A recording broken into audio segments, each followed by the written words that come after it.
Hello and welcome to our weekly programme.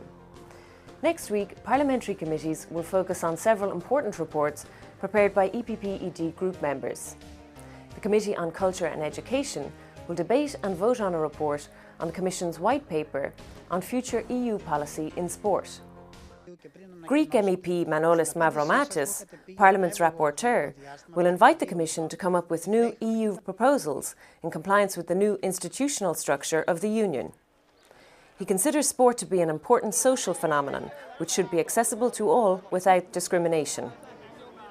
Mr Mavromatis will ask the Commission and the Member States to take coordinated and decisive action against doping. He also asked Member States to adopt a common attitude in dealing with audiovisual broadcast rights, thereby helping smaller clubs and sports associations to profit equally alongside the bigger ones.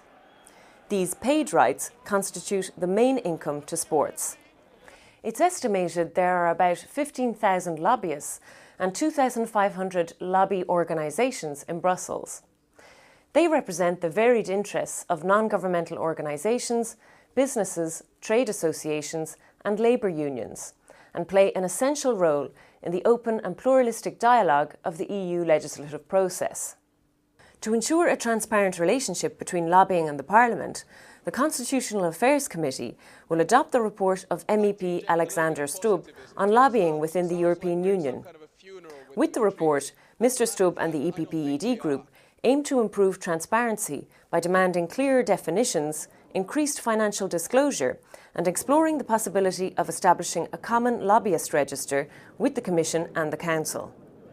On Tuesday, the Temporary Committee on Climate Change will adopt its interim report by Karl-Heinz Florenz based on scientific findings of climate change. The committee's role is to make proposals for future EU policy and coordinate the European Parliament's position in negotiations for a future international climate agreement.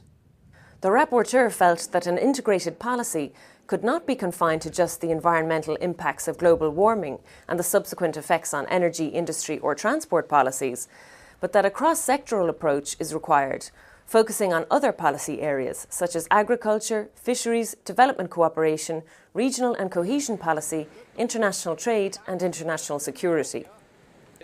Mr Florenz also underlined that EU political consensus to achieve the objective of limiting the global average temperature increase to not more than 2% above pre-industrial levels, and that this objective should drive the EU integrated policy on climate change.